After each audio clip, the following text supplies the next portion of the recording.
Yeah. Josh, I love you and I want to have your children. I bet you won't leave that. I bet you won't edit that in. Oh, that's definitely going in. What do you think about that, Bill?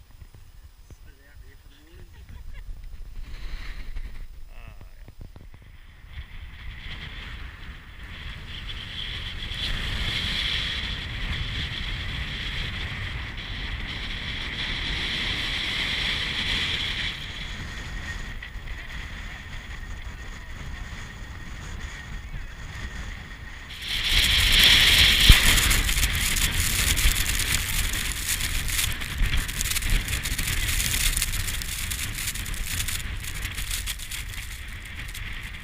Geez, a bit cold, a bit drafty, Josh.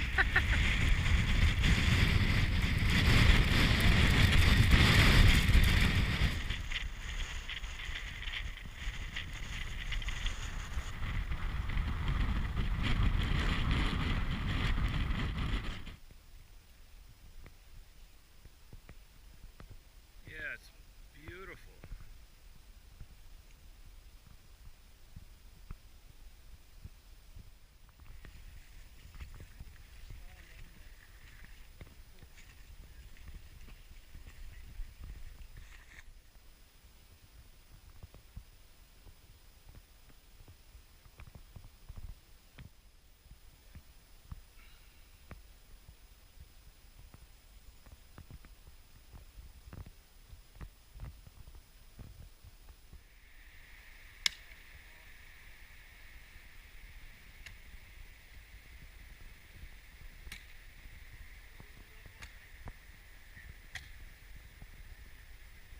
Wound up now. Okay, Bill. Can you tell me how you got into mountaineering? Mountaineering. Yeah. I think, yeah, pretty much just like getting around out and about, and it's just getting a break away from civilization. And I joined the New Zealand Alpine Club in Ruapehu in North Island, and just really had a fun time. Yeah. Yeah. I can remember coming back from one trip once and just in hysterics of laughter, reading books and stuff, and just really fitted in really well. That's what mainly drew me to it. Was there a strong tradition of kind of outdoors in your family, or? No, not at all. My mother hates heights at all. And no, I'm just a bit of a probably black sheep really. Yeah.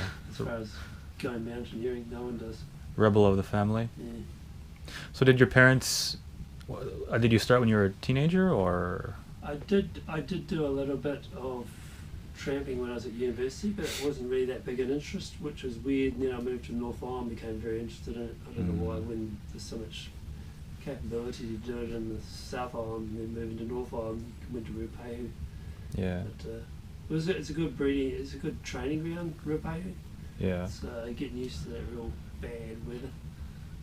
And did your family, since they're not into that sort of thing, did they have any idea what you were doing or how dangerous it was? I got a little bit of resistance, and there was one quite interesting incident happened where I climbed Mount Aspiring, and I got told by my mother, "Oh, you're not going, and I came back from Mount Aspiring obviously fine, and she had broken her leg walking down the hill, so that was a good laugh. So there's no more comment about my mountaineering after that. I was just given free rein. Yeah. Wow. What was it like climbing Mount Aspiring? Yeah, it's pretty special. I really, really enjoyed it. It's not.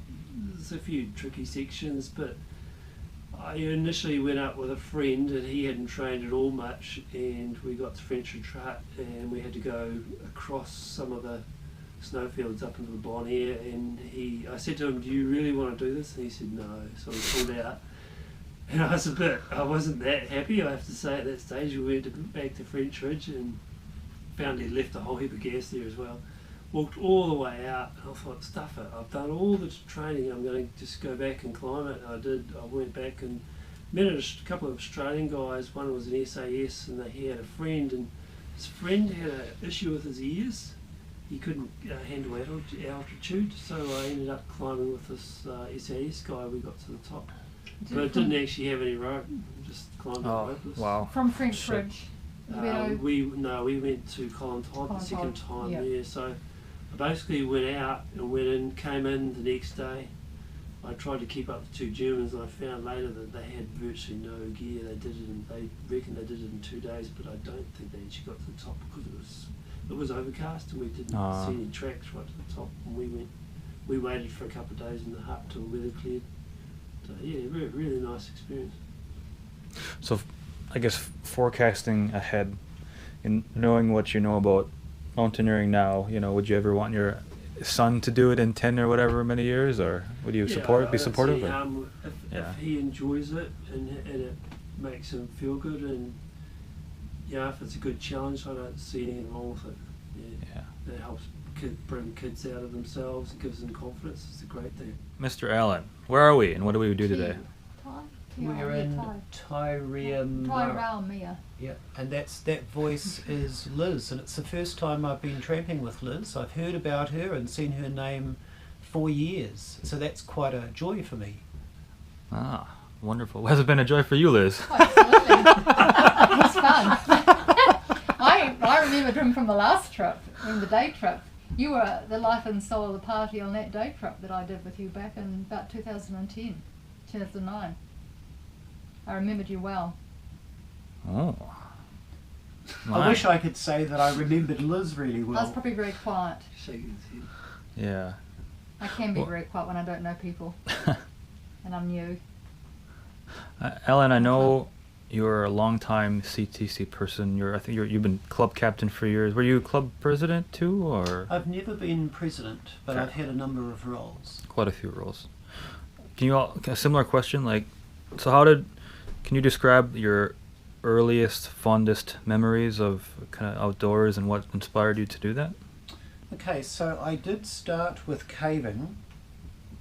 I'm not sure why I started with caving, but I did that for a number of years, had some scares and became quite frightened at times. And I will tell you something mildly funny is in those days we used carbide. That's carbide rock plus water equals acetylene. And I was sitting in a streamway just at the top of a waterfall, attaching onto the rope, and it was so constricted I had my pack off, and I reached back for my pack, and my pack exploded because my carbide container had broken getting there. The carbide had obviously got wet and built up a whole lot of acetylene in my pack. It gave me a hell of a fright, and people up and down the cave were going, "What was that?"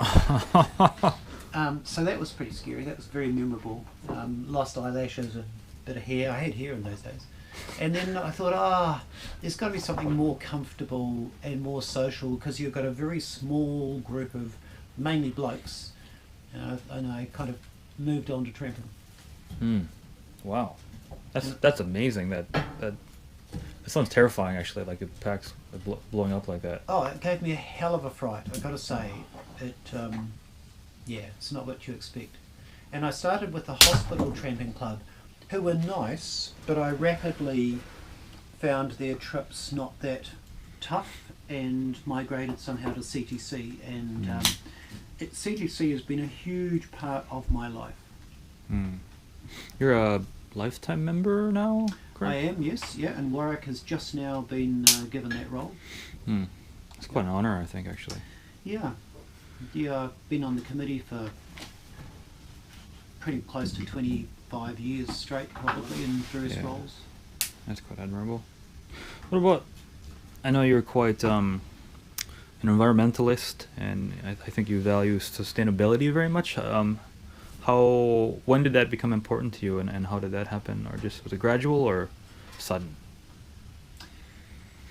That's a difficult question to ask, but when I used to run a lot, I used to fastidiously pick up cans and bottles on my standard run from my house. My standard run, I'd keep it completely clear, and I used to I learned over time where everyone's green bins were, and so I'd pick up any recyclables and I'd deposit it in the next bin. And some of the people's properties I had to go onto their property to get to their bin. And one year, I'd been doing it for 10 years and I knew where this particular bin was, and I got caught putting recycling in. And this guy comes out and goes, You're the one. You're the one. I've been wondering for 10 years how come recycling ends up in my bin that's not mine. And I go, yeah, I'm just cleaning up your street. I don't even live on this street. And he goes, oh, that's fine. Yeah, knock yourself out. That's all good. He says, I've been wondering for years. So I guess I started with that. And I even pick up squashed cans in car parks. When I park in malls and stuff, I just see it and go, oh, I'll just stick it in the vehicle. I'll stick it in the recycling. So I'm not sure. I mean, the best thing you can do for the planet is not have kids in the West. Yeah, It's the best thing you can do for the planet. that's true. So, you're you're technically a father, so you way to mess that one. No, I was kidding. Well, if you want to be honest, when Sue and I got together, we had a great short relationship, and she said, Alan, I need another kid. I'm driven to have another child, and if you don't want to have a child, our relationship will end. And initially I thought, I'm not going to be blackmailed. I'm not going to be blackmailed by a woman. And so we separated. We weren't living together or anything at that stage. And I just thought, shit, she's got so many qualities. It's probably worthwhile for that. And maybe I'll enjoy being a dad. But I at that point, not considered that I would have a child. Okay. What? You've got some experience on you.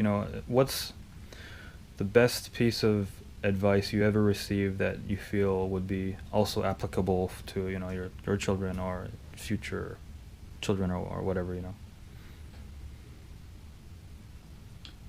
That's a hard one. That's a big question. So you're looking, Off the cuff, yeah. So you're looking for advice to give to someone. Just wisdom, perhaps. Start saving early money. Join Save early. KiwiSaver at the first opportunity and put aside some money early, a percentage of your income, and just keep doing it. And just keep a percentage of your income saving, because by the time anyone who's now young gets to retirement, there'll be no government funding whatsoever. Society cannot sustain the level of spending that's currently in place. Okay. Would you agree with that, Mr. Accountant? Yeah, I think my view is that you should also balance your life between enjoying yourself but also putting some away. Yeah. You can't put everything away and have a boring life. That's true. How about you, Liz? Best piece of advice? This piece of advice? I think most of the things that we do in life, we have, health issues or mental health issues, or, we just don't know what's around the corner. So I think, I very much believe that live in the moment.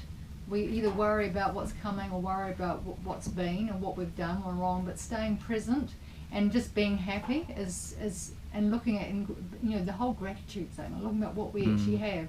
We have so much, we don't even appreciate it. You go to India and you see they have nothing, and yet they're still happy.